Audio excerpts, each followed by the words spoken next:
So I would just like to say a quick word about Nicole, although she could probably really benefit from a longer introduction because she's got so much tremendous experience. But I would just like to highlight that she is a veteran in the advertising and media agency field. She has 20 plus years in that space. She loves working on tough marketing problems. She has explored many different industries and worked with a lot of different types of client organizations. She is strategic. I think you will hear a lot of her story about how she is empathetic and she is decisive as a leader and a mentor. And I would love to now pass the baton to her and have her tell us a little bit about her story and the role that empathy has played. Nicole? Perfect. Thank you, guys. Thanks, Kathy, for the intro and for having me here.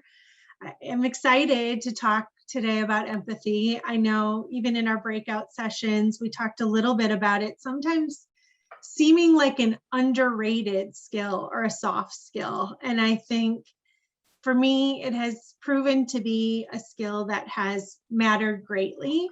And particularly in the environment that we're all weathering and working, I think it's an important trait for leaders to have in their tool belt. So if we want to advance to the next slide, I know Kathy talked a little bit about the industry I work in, but in working in advertising, our product is largely a creative and strategic one. It's business consultation or creative ideas. And those ideas are fueled by people. It's a people-based business. So connectivity to a team, to the work that's fueling the business or the challenge that we're trying to crack, and creating that corporate culture matters so greatly in having people feel connected and inspired with each other and with the work. And so Kathy mentioned a little bit of my leadership journey. I've had amazing opportunities through the gifts of coaching and leadership tools and training that my company offers. And I've learned through that work that one of my personal values, or my why it matters, which I think is so important for us to get under the hood of and really understand what fuels our fire, what makes us tick, is connection. Connection has proven time and again to be one of those values that matters in my leadership role. And I found myself with great opportunity in the position that I work in to continue to grow my impact on the business and to ascend in my leadership role, particularly as we think about what I needed to deliver for the client and how to unlock opportunities or strategic value for a team. Not just, I currently sit in Chicago, but not just in the Chicago market, but as my leadership remit grew, I found myself overseeing a team that straddles 3 cities in the US, so New York, Chicago, and Boston. My leadership of team members grew quickly. And while I was continuing to drive business and see professional growth, I felt as though this connection value was starting to feel a little out of whack. And so if we go to the next slide, I had the ability to kind of prove or dig deeper underneath that through some of the training, particularly with the leadership circle, and really assess that not only was I not feeling entirely fulfilled, and while my career progress continued to make its way and I continued to strive and lead and see professional growth, something wasn't quite right. And in fact, my teammates, in partaking in the survey and helping to inform their assessment of how I was doing, showed that I wasn't completely in alignment either. And often it was that I felt that I was taking on too much and not delegating, or feeling the stress of the work and not handing enough down or empowering leaders underneath me to lead. And equally, they wanted to do more. And so I knew I needed to get to work. I needed to dig into the work and commit to how I would unlock for the team and for myself, and this was before COVID, what tools would help me to enter the work in a new way that challenged myself and created more fulfillment and connection, but equally met the demands of our business and delivered on all of the things that we as leaders have to do to drive revenue and P&L and all of the other things that are critical to our business success.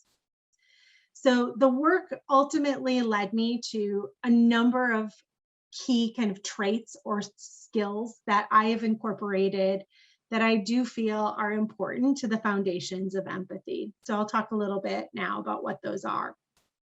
The first one is really about listening more and talking less. And as leaders, that can sometimes be difficult because our job is to come in and solve the challenge or solve the answer. And when you're leading people, it's important to give them the space and sometimes even the discomfort of silence to find the moment to understand what their needs are, or to understand how they might want to solve the challenge that's at hand or the problem.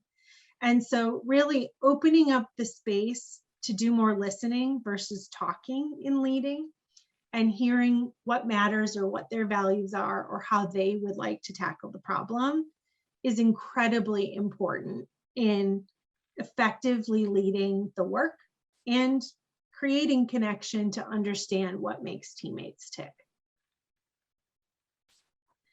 I think the converse of that silence, or the other paradigm that needs to be at play, is ensuring that we allow for clear expectations around what you need and what you expect to get the job done. There's always got to be the clear remit and handoff to a teammate on a timing, on the expectations of what it will take to be successful. But what's also so critically important and plays into that listening skill is giving some room or discussion for our teammates to share how they want to get there, or for new ideas to percolate. And I think it's so critical as leaders to not always step in and solve for our teammates or the people that we work with, but to allow for that space for them to figure things out as well. And that can sometimes be uncomfortable as leaders, knowing we in our heads have a way that we would like it to go, or we envision it to go. So those clear expectations and some room to play that sometimes offers surprise and delight in how you get there often yields better results for you and for the team. I think the other as a leader, and this is singularly as a leader, but for even our teammates will all recognize, there are the moments where you will feel triggered. Something won't go right. You will get a call that creates that anxiety, however it manifests itself for you, whether it's a feeling in the gut, your face turns hot. Knowing what triggers you and getting under the hood of those moments and understanding how to react through those moments proactively to create connection, empathy, and understanding for how your teammates view you as a leader through those moments is so important. Whether it's taking breathing techniques, sometimes I kind of call it going to the balcony, or taking that walk away from your desk before you solve it versus charging in. I found myself feeling those moments of tension, and my poker face wasn't good. And while it wasn't manifested directly to my team, they could read it and feel it too. And that created a sense of lack of connectivity or not knowing how to help solve. So really understanding how to take a moment and reset yourself to tackle, and not feeling personally triggered, but knowing there's a collective we to solve, not always the singular you as the senior most leader, is so critical in understanding how to sense and respond for the work and for the team. And I think last but not least, and this one probably being the most critical in empathy, is be human. It's okay to admit when you're going through something and that you don't have all the answers. And as leaders, that's often sometimes a hard admittance to make in not always knowing how to solve things. It's equally important to show that you don't have all the answers or the moments, and I'll hearken to the COVID environment that we've all probably been living through, in the kids coming in, or the juggle of trying to manage school and work, or being isolated and at home alone, and what you're going through if you're working alone and living alone. All of those things take connection and empathy, and teammates need to hear from you as a leader in what you're going through or what you're feeling, to know they have the permission to share what they're experiencing and to invite dialogue.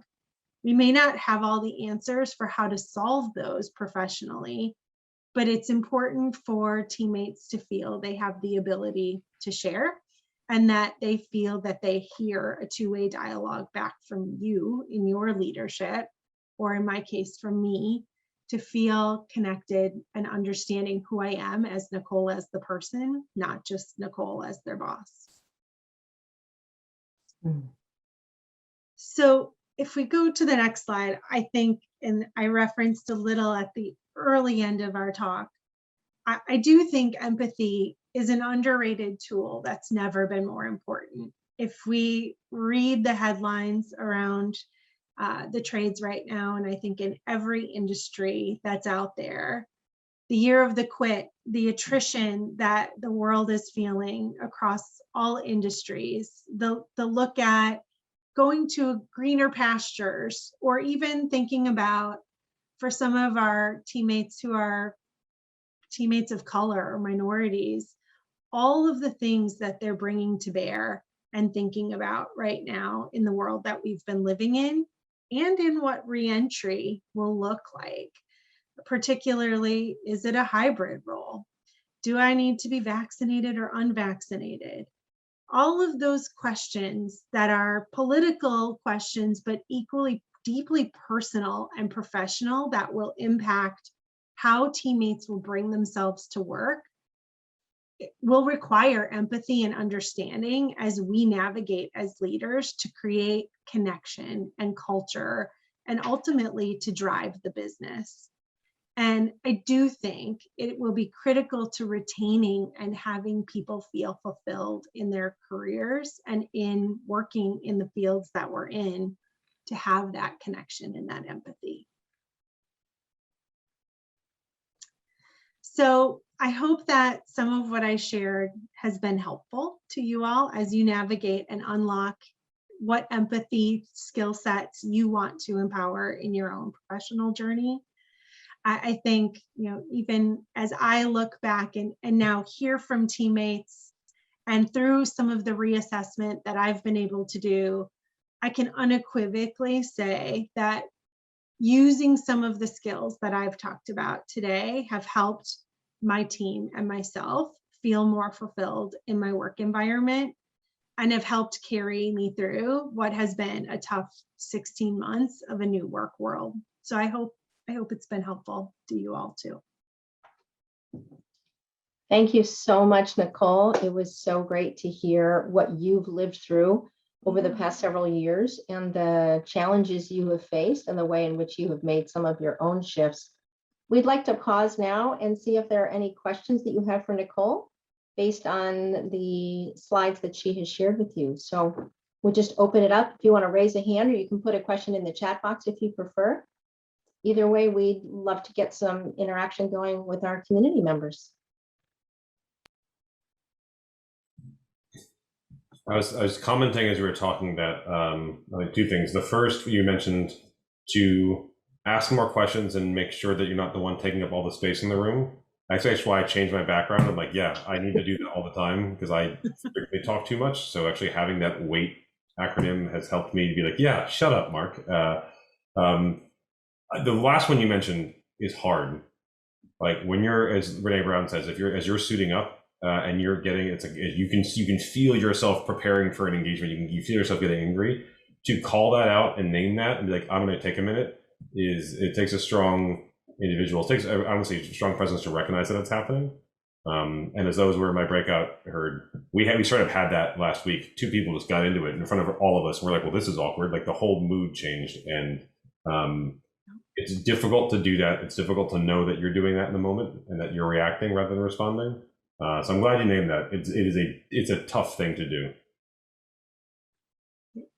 It is. I think it was probably one of my big, if I had to pick of the 4, the first and kind of third around really unpacking or understanding what triggered me. And in a lot of my cases, it was stress. It wasn't even manifesting as anger as much as the stress of, oh my God, how am I going to solve this? I don't know how I'm going to do it. And as a leader, sometimes we have that imposter syndrome, negative self-talk start to creep in too.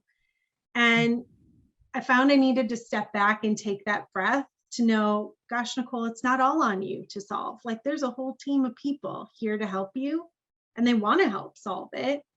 And you don't always have to have the right answers. So finding the moments to get the headspace recentered, sometimes for ourselves is so important, for me especially, in being able to know how to lead through it or to just take the emotion out of it for a minute and settle the emotion to be able to then drive forward.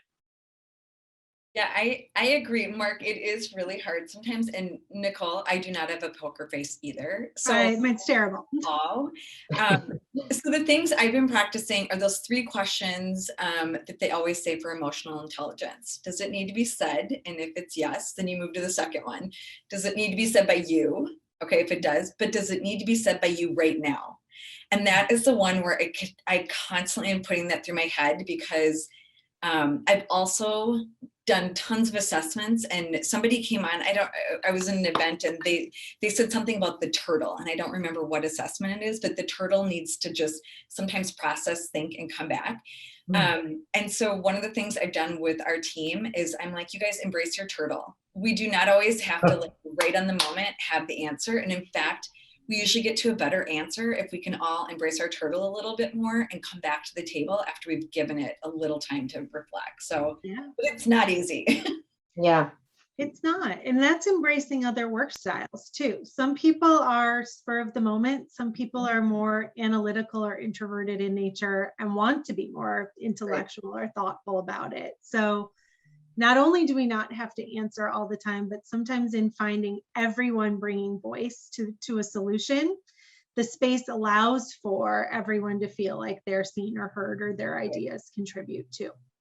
A coach gave me this as an example of a way to show up in a meeting so that you don't take up all the space or don't do all the one talking. So let's say we come up with a topic of like, should we go, what are the pros and cons of being hybrid or going to space? Like something that everyone has an opinion about. And as a leader, you probably want to make sure, because you want to lead, right? You want your voice to be heard. You want to give everyone the direction they're looking for. And so the coach said, actually, if you have like 4 things, just you said, do I need to say it? Does it need to be said right now? Write them down first, but don't be the first to talk. And that way, someone else may say the thing you were going to say, and then you can just echo them. Be like, oh, I really like what so-and-so said. I'm going to add +1 that. You just cross it off your list. And that way, the one thing you're going to say is the one thing that no one else thought of. And you're giving someone else the intentional space to get there. So they're like, keep a notebook and write everything down, but don't be the first to speak, and use that time to advocate someone else talking instead, which is so hard for my personality. So I think that was a helpful tip to try to not be the one engaging. Yeah. That's awesome. I love that. I would just offer one other thing, which is that we can also use curiosity as a way to open the space for others. I love what both Mark and Nicole said. And one of the things that I've used a lot is to pause, take a breath, which can help bring us back to center, and ask a question. And the asking a question, to Meg's point, can give us a way with a little bit more grace to invite other people in and not feel like we have to be the ones to immediately respond. So I think that also allows us to not be the first to speak and or not have a perspective anyway. The question is something that we often don't think about. We feel like we have to have an answer. And I've just learned that the questions that we ask are so powerful and in many ways can influence the course of the conversation even more than a statement or a point of view. Sandy, I think you wanted to come in. Yeah, I just had a question for Nicole. When you go back to the first part of your presentation, you're talking about that connectedness. And I'm curious to know what your tool is to make sure you don't get there again. And it's, you know, it's somewhere between every minute saying, how am I doing? How's it going? How are we all connected? To waiting 17 months and trying again. So I'm just curious how you calibrate on a regular basis. Yeah, no, it's a great point. One of the things that I've found in not only gauging how I'm doing, but equally how everybody else is doing, is that I carve out time to meet with some of my key leaders on a monthly basis, just to check in. And it's honestly no agenda, no work talk, just check in. How are you feeling? How are things going? What could I be doing more of? Where do you see progress or growth, right? And it's largely with my key leaders. It's not everyone, that's not real either, but really getting that temperature check on where the team is. I think equally right now, and I'm sure a lot of you are wrestling the same thing, how do you create connection and culture in a work remote environment? Mm-hmm. One of the challenges that I faced is we onboarded a whole additional part of our practice in the February, right before COVID hit. And we brought in 70 new people to a team that came in like this, remote. How do you create connectivity for people who've never met in person, who have no connection to the client or the marketing challenges we've tried to unpick in our day-to-day lives? And so finding the space through some of those meetings or happy hours or things that create a little bit of the fun or fulfillment have been important. And I think equally simple things like, how do you create onboarding kits or other things that it's a video, it's some swag, it's some things that make people feel a part of a team, even if you're not physically present. And the reality is we may not all be physically present moving forward, or it may be a hybrid role. So some of those tools and techniques I think are critical, not only for myself to check in with others and how they're doing, but equally to hear back, how am I doing? What do you need more of from me? Yep. I'd say the same with clients. I do the same with my key client. How's it going? How are we delivering for you? What do we need to be doing more of? And some of that's directly me and some of that's the team. But that space and dialogue is so important to kind of calibrate, or you find yourself, whether it's an annual review of yourself or your business, waiting too long to hear things that you could course correct in near-term increments. Yep. Yeah. That's great. Wonderful. Thanks for those questions. I'm going to move us on because we still want to share a video with you. And also I'll have time for you to do a quick exercise to think about empathy in your own world. So thanks again, Nicole, for bringing out those key points and helping us understand what you did differently in order to bring empathy more into your leadership style.